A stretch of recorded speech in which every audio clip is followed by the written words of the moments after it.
किसान भाइयों, ताज़ा ब्याए पशु को क्या चीज़ खिलानी चाहिए, क्या नहीं खिलानी चाहिए, क्या सावधानियां रखनी चाहिए। पशुपालक भाई क्या गलती करते हैं जिसके कारण गाय भैंस को तकलीफ होती है किसान भाइयों, बाद में दूध घट जाता है। क्या गलतियां ऐसी है किसान भाइयों जो हमें नहीं करनी चाहिए, तो आज हम बता रहे हैं किसान भाई। ये भैंस है 3-4 घंटे हुए किसान भाइयों, अभी ताज़ा ब्याई है, ठीक है। इसने कटिया को जन्म दिया किसान भाइयों। तो सबसे पहले मैं बता दूं, ताज़ा ब्याने के बाद में पशु को सबसे पहले क्या काम करना है, काफ को, ठीक है।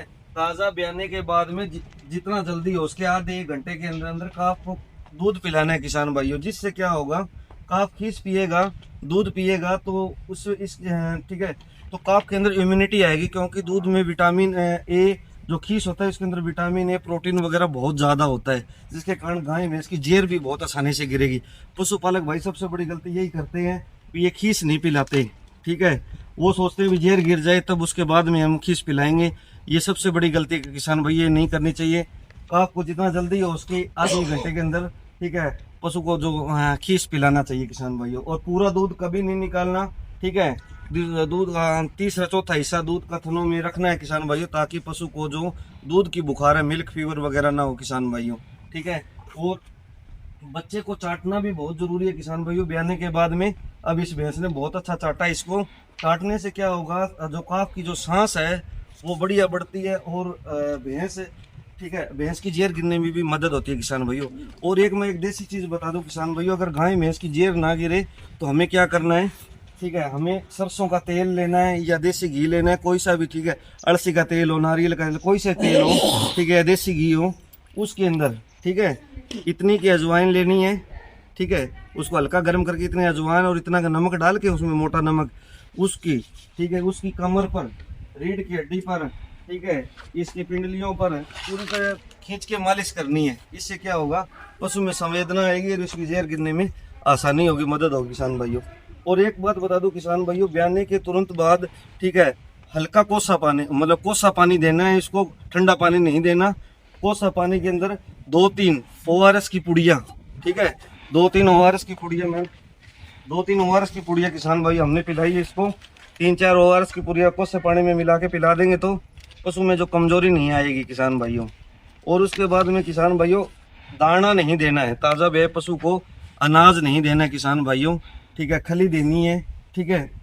वो खली वो भी मतलब 2-3 दिन के बाद में शुरू करनी है। अगर बिल्कुल नहीं खा रहा तो थोड़ी बहुत सूखी खली है, ठीक है, या भिगोई हुई खली है, वो चारे में मिला सकते हैं किसान भाइयों। पशु को सूखा चारा ज़्यादा देना है, हरा चारा बहुत कम देना है। 2-3 दिन के बाद में धीरे धीरे आहार में बदलाव करना है, ठीक है, खली की मात्रा बढ़ानी है। और 5-4 दिनों के बाद में, 5-7 दिनों के बाद में दाना शुरू करना है किसान भाइयों, ठीक है। और किसान भाई ये चीज़ें हैं, और ठीक है। और ये जो गुड़ का काढ़ा है किसान भाइयों, 5-7 दिन तक तो पशु को पिलाना ही है, ताकि पशु की जो अंदर जो मैला वगैरह साफ हो जाए किसान भाइयों। जब तक पशु का जो, अगर जेर का कुछ अंश अंदर रह गया, मैला नहीं छांटेगी, तब तक ना तो दूध बनेगा किसान भाइयों, और पशु भी स्वस्थ नहीं होगा, थनों की समस्या होने का डर रहेगा। क्योंकि अगर अंदर मैला रहेगा, अंदर इन्फेक्शन हो गया तो किसान भाई ना तो पशु नहीं दूध आएगा, ठीक है, थनों की समस्या होने का भी डर रहेगा किसान भाइयों। तो ये जो चीज़ें हैं किसान भाई, ये हमें फॉलो करनी चाहिए। और एक किसान भाई, कुछ पशुपालक क्या करते हैं, ब्याने के बाद में आधा 1 किलो पशु को मेथी खिला देते हैं, ठीक है। मेथी दाना कुछ हैवी चीज़ नहीं खिलाना किसान भाई। ब्याने के बाद क्या होता है, पशु का जो ये सिस्टम होता है, पेट का सिस्टम होता है, हाजमे का सिस्टम होता है, वो कमज़ोर होता है, ठीक है। धीरे धीरे 2-3 दिन 4 दिन के बाद में वापस उस मोड पर आता है। जैसे खाने पीने में धीरे धीरे आहार में बदलाव करना है, एकदम बदलाव नहीं करना। चाट मटर डालते हो थोड़ा थोड़ा, ठीक है, 4-5 दिनों के बाद में थोड़ा थोड़ा करके बढ़ाना है चाट मटर, ठीक है। और ठीक है, ब्याने के बाद में पहले दूसरे दिन से थोड़ी थोड़ी खली शुरू करनी है। सूखा चारा ज़्यादा देना है, हरा चारा कम देना है किसान भाइयों। और जो खीस तो काफ को पिलाना है किसान भाई, उसके वजन का 10वां हिस्सा काफ को खीस पिलाना बहुत जरूरी है, ठीक है। जैसे हमारा, जैसे ये मान लो 25 किलो का काफ हो गया, तो पूरे दिन में 2.5 किलो खीस, यानी 3-4 बार में दिन में 2.5 किलो खीस पिलाना। और उसके बाद किसान भाइयों, काफ की जो नाड़ है, हमने क्या काम किया, नाड़ को ना यहाँ धागा बांध कर, ठीक है, इसके नीचे नए ब्लेड से काटा है। उसके बाद में यहाँ बीटाडीन लगाया, बीटाडीन में डिप किया किसान भाइयों, ताकि इसके जो ना भी पकने की समस्या ना हो किसान भाइयों, ठीक है। पशु शांत रहना चाहिए, काफ उसके सामने रहना चाहिए ब्याने में, ठीक है। ब्याने में पशु जितना रिलैक्स रहेगा, जितना नेचुरल इन्वायरमेंट में रहेगा, जितना उसके साथ लाड करेंगे किसान भाई, उतना ही पशु अच्छा होगा, ठीक है। नहलाना नहीं है, ठीक है, और ब्याने के बाद थोड़ा सा पशु हल्की फुल्की जो सफाई कर सकते हो, जिससे क्या होगा, ठीक है, इन्फेक्शन वगैरह होने का डर ना रहे। जेर वो धरती के टच नहीं होनी चाहिए किसान भाइयों, ठीक है, थोड़ी सी काट दो, इतनी एक बिलान छोड़ के नीचे से काट सकते हो। तो ये तमाम सावधानी थे किसान भाई जो ब्याने के बाद रख सकते हैं।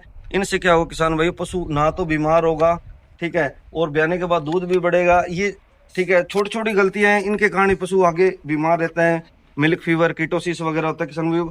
गुड़ का शरबत इसलिए पिलाना जरूरी है ताकि पशु में कमजोरी ना आए। तो जापे का टाइम होता है, पशु कमजोर होता है, धीरे धीरे ये वापस उसी रोटेशन में आता है। ठंड से बचाना जरूरी है, ठीक है। तो किसान भाई यही आपसे कहना था, चैनल को लाइक सब्सक्राइब करना, धन्यवाद।